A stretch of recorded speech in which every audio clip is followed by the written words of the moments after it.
He sat alone every day, tray empty, eyes low, pretending not to notice the laughter around him. She noticed, though, a girl with a sandwich and a heart full of kindness. She shared her lunch, thinking nothing of it. But years later, on the most important day of her life, that same quiet boy walked back into her world with a secret that would leave her speechless. What was it?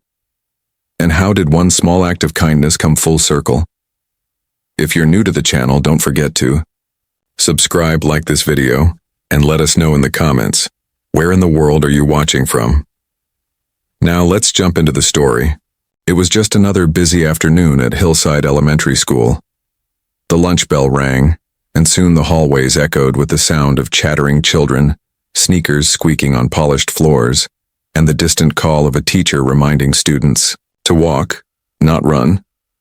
Nina walked with her usual bounce, her backpack swinging gently on her shoulders. Her friends Ellie and Thomas followed close behind, talking loudly about a new cartoon show and who could eat the most pudding cups in one sitting.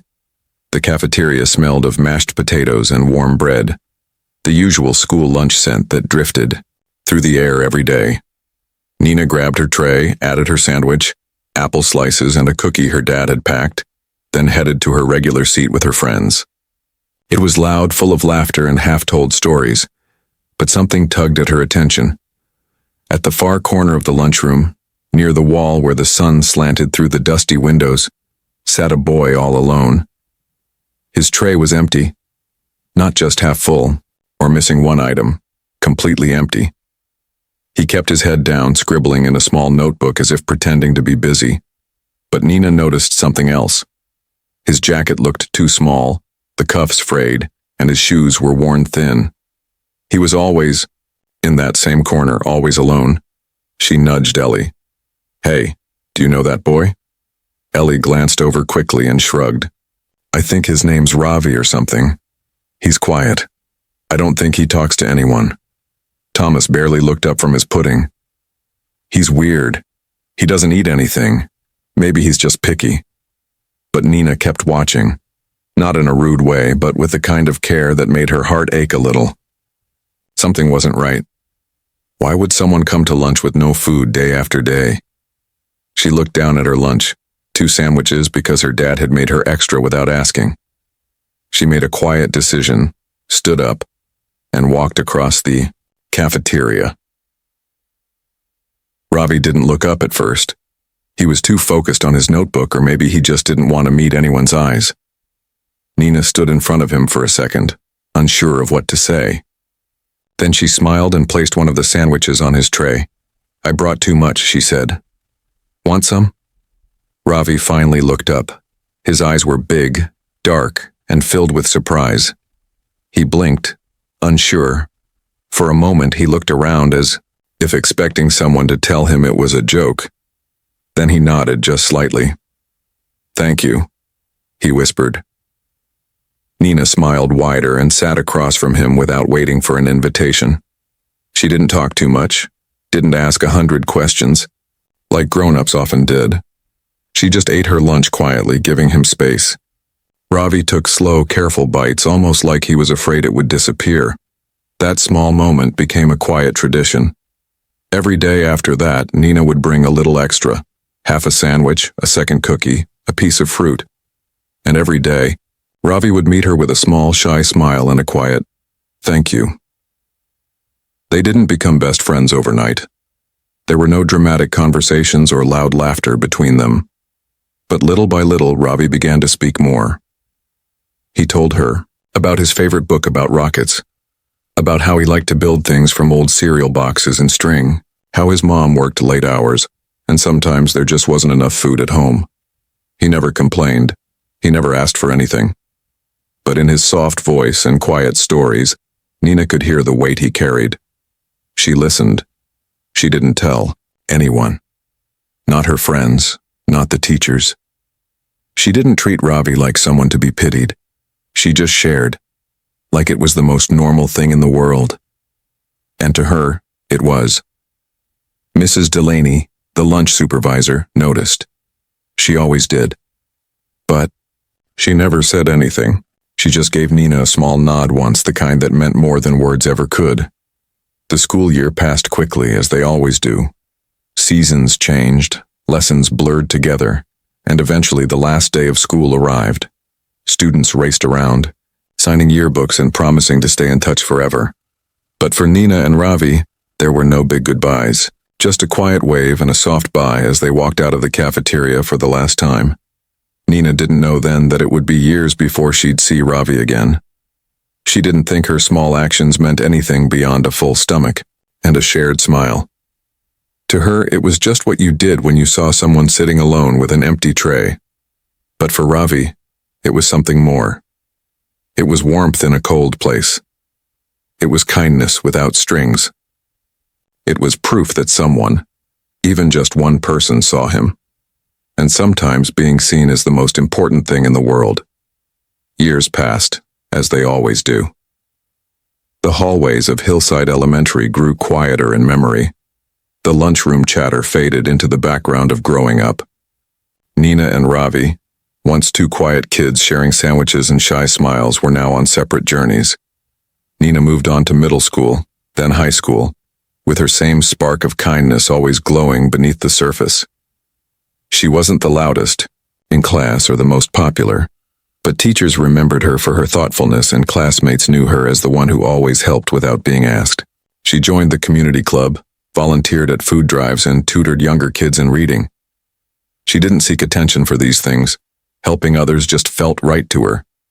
Her family was supportive but modest. Her dad was a mechanic, and her mom worked part-time at the local clinic. They didn't have a lot, but they shared what they had. At home, Nina's parents often reminded her, "The world's a better place when people notice each other." She lived by those words. Meanwhile, in a different part of town, Ravi's life looked very different. His mother, a nurse assistant, worked double shifts, sometimes overnight. They had moved soon after that last day of elementary school. It was a new neighborhood, a new school, and a whole new set of challenges. Ravi didn't forget the empty lunch trays or the girl with the kind smile. Not even once. At his new school, things weren't easy. He was quiet, small for his age, and often overlooked. But he had something most people didn't see. He had quiet strength. He remembered what it felt like to be seen, even just once. And that memory kept him going. He studied hard, often staying up late reading books borrowed from the school library. He became fascinated with how things worked: machines, bridges, electricity. He'd draw diagrams in the back of his notebook. During class, his teachers noticed, especially Mr. Hartley, his 9th grade math teacher. One afternoon, Mr. Hartley stayed behind after class and said, "Ravi, you've got a real head for numbers. Ever thought about engineering?" Ravi looked up, a little surprised. "I like building things," he said simply. "Well, that's a good place to start," Mr. Hartley smiled. "You should think about college. Seriously." College had never felt like a real option. His family barely made ends meet. But Mr. Hartley helped him apply for a summer science camp, then a scholarship program. He wrote recommendation letters and taught Ravi how to build a proper resume. Ravi took on part-time jobs, delivering newspapers, cleaning offices after school, and saved every dollar he could. Nina, in the meantime, had grown into a confident young woman. She dreamed of becoming a teacher, someone who could make children feel safe and seen, just like she once tried to do with Ravi. She volunteered at local schools and helped organize after-school programs. At night, she wrote in a little journal, filling it with small stories, things she'd seen, kind moments between strangers, memories that stuck. She didn't know that one of those memories, one quiet boy with an empty tray, was out there, remembering her just as clearly. One rainy afternoon during her final year of college, Nina helped organize a fundraiser for a local shelter.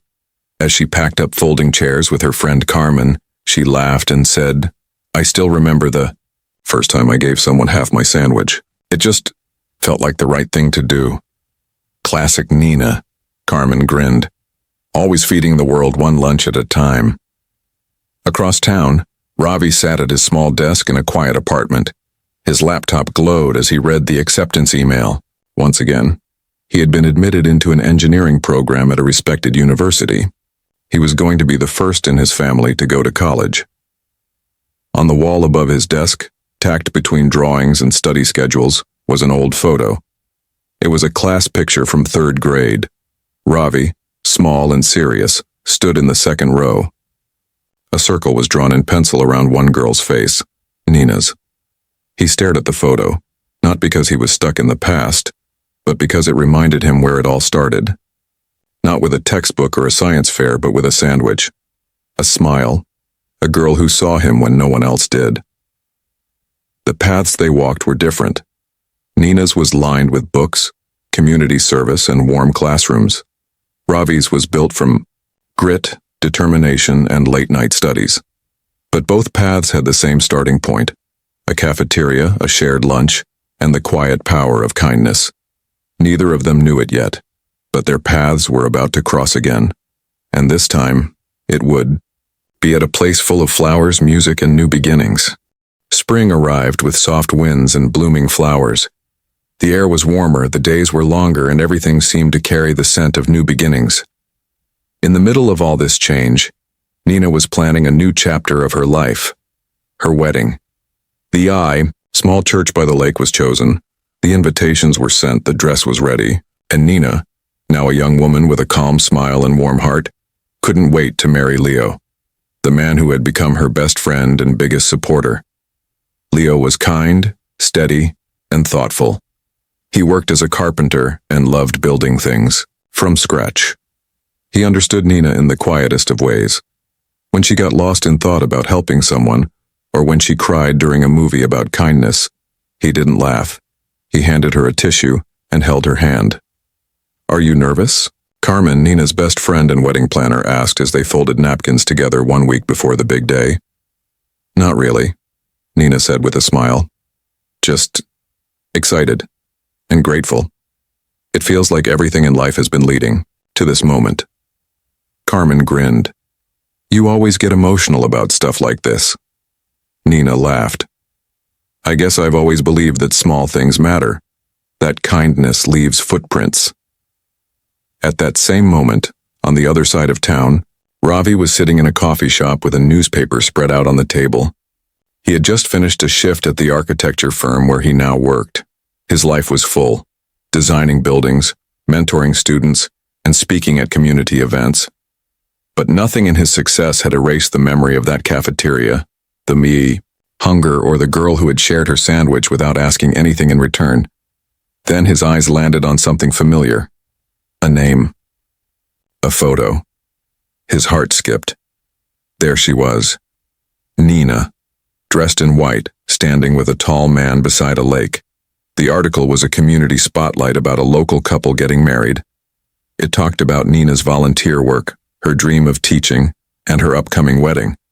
She looked older now, of course, but the kindness in her eyes hadn't changed. It was still her. Ravi folded the newspaper gently, as if afraid to damage the memory. His hands trembled slightly. He hadn't seen her in over a decade. They hadn't spoken. He didn't even know if she'd remember him, but he had to go. He had to tell her. The wedding day arrived with blue skies and sunlight dancing through the trees. Guests filled the small garden near the lake. Laughter, soft music, and the scent of roses floated through the air. Nina stood under an arch of flowers, her dress swaying gently, her heart full. The ceremony was beautiful, simple, meaningful, full of love. As the reception began, Nina moved among her guests, thanking them, hugging old friends, sharing laughter with family. Then something unusual happened. Near the entrance, just past the tables of lemonade and cookies, a small stir of movement caught her attention. A man had arrived late. He wasn't part of the original guest list. He stood politely near the back, dressed in a neat suit, holding a small box in his hands. Nina squinted for a moment. There was something familiar about him. He took a slow step forward, then another. His eyes met hers, and suddenly, the years fell away. "Nina," he said softly, almost unsure if he was allowed to speak her name in this moment of celebration. Her breath caught. "Ravi?" He nodded, a quiet smile spreading across his face. "I'm sorry for showing up like this. I saw the announcement. I wasn't sure if you'd even remember me. She laughed, her eyes wide. Remember you? Of course I do. Ravi stepped forward, holding out the small box. I didn't come to interrupt. I just wanted to say thank you for everything, for the lunches, for seeing me when no one else did. That small kindness, it changed everything. Nina opened the box carefully. Inside was a simple wooden keychain, shaped like a sandwich with tiny letters carved on the back. Thank you for feeding more than just my stomach. Her eyes welled with tears. Ravi continued, his voice warm but steady. I work with students now, kids who remind me of who I used to be. I tell them that even the smallest act of kindness can change a life, and I know that's true, because it changed mine. They stood for a moment in silence. Around them, the world buzzed with music and celebration, but for that small space in time, it was just them again. A girl, a boy, a sandwich, and a world of meaning between them. Nina reached out and hugged him. I'm so proud of you, she whispered, and I'm so glad you came. The music played softly in the background, and laughter echoed across the garden as the wedding reception continued. Children chased bubbles, grandparents sipped tea, and guests clinked glasses in celebration. But near the edge of it all, Nina and Ravi stood quietly, still caught in the magic of their unexpected reunion.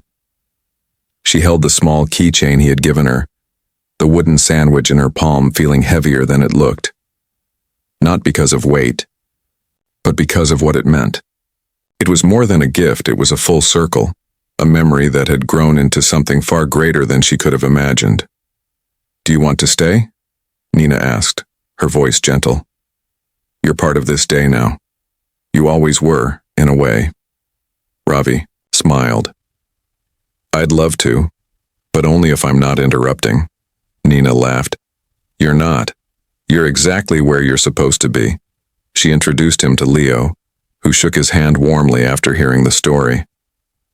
You're welcome. Here, Leo said simply.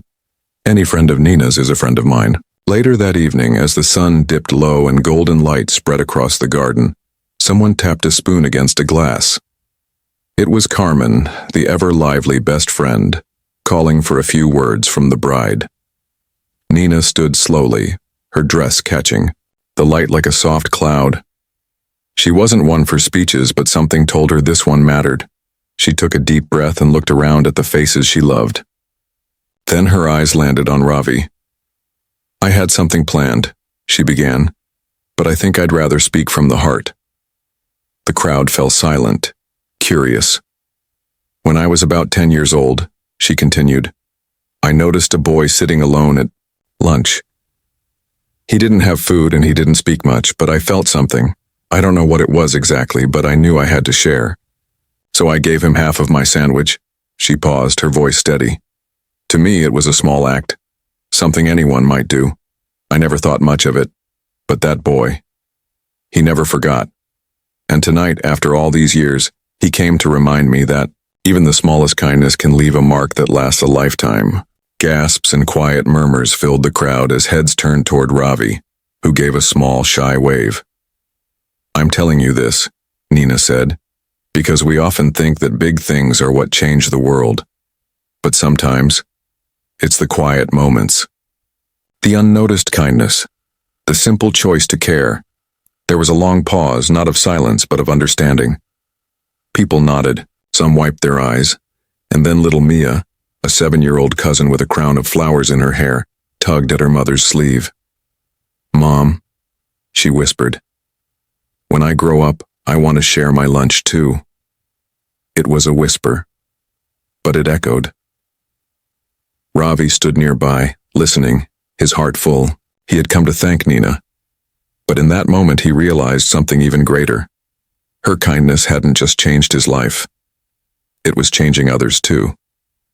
The story had become a seed, and now it was blooming in the minds of everyone who heard it. As the evening turned into night, fairy lights twinkled above and music picked up again. Ravi stayed, smiling, talking, even dancing a little when Carmen dragged him onto the dance floor. For a boy who once sat alone at lunch, he was now surrounded by warmth, laughter, and love.